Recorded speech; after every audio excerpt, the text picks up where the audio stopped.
నేను after many years coffee తాగుతున్నాను. Coffee ఎందుకు తాగుతున్నాను అనుకున్నారు? నాకు ఇక్కడ యాంబియన్స్ నచ్చింది.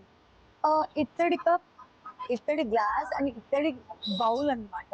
దాంట్లో ఇస్తున్నారు. యాక్చువల్‌గా నేను ఇక్కడ తిరుపతిలో ఉన్నానన్నమాట. తిరుపతిలో ఒక హోటల్‌కొచ్చాను. హోటల్‌లో ఒక ఐస్ క్రీమ్ తినడానికి వచ్చానన్నమాట. ఐస్ క్రీమ్ తినడానికి వచ్చి, ఐస్ క్రీమ్ మొత్తం తినేసిన తర్వాత అక్కడ ఒక కాఫీ స్టాల్ ఉంది. టీ స్టాల్‌లో టీ స్టాల్ ఉండే. టీ స్టాల్‌లో ఈ గ్లాసెస్ అండ్ బౌల్స్ చూసానన్నమాట. సో, తాగటానికి అప్పుడు నా పొట్టలో ఖాళీ. సో, కానీ strongly decided to take coffee. And జనరల్‌గా కాఫీ తాగననమాట. వై? బికాజ్ తాగితే నేను ఎక్కడ ఎడిక్ట్ అయిపోతాను టీ, కాఫీస్‌కి అని చెప్పేసి నాకు చాలా భయం. అండ్ మోరోవర్ వేడిగా అసలుకే తాగను.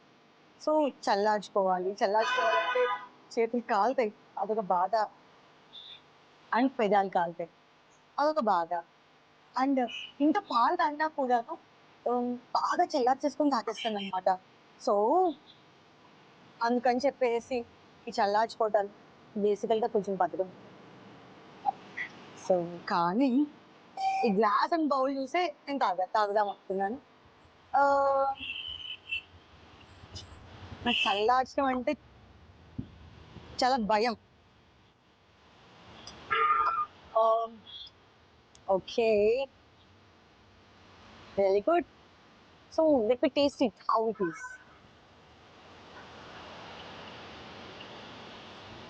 యాహ్! నైస్. కానీ కొంచెం చిక్కగా ఉంటే ఇంకా బాగుండేది. హ్మ్.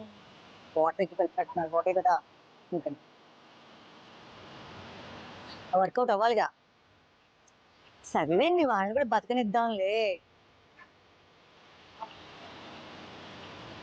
సో, ఈసారి మా ఇంటికి ఎవరైనా గెస్ట్ వస్తే ఆహ్, కప్‌లో కాకుండా ఇలా గ్లాస్ అండ్ బౌల్ చిన్న చిన్నవి కటోరీస్‌లన్నీ తీసుకుంటాను.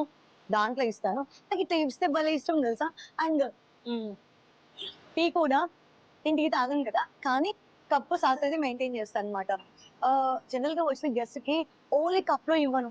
కప్ అండ్ సాసర్ ఇస్తానన్నమాట. వాళ్ళు సాసర్ షో కోసమైనా సరే, యూజ్ చేయడానికైనా సరే, పట్టుకోవడానికి just I want to see them taking, holding cup and saucer.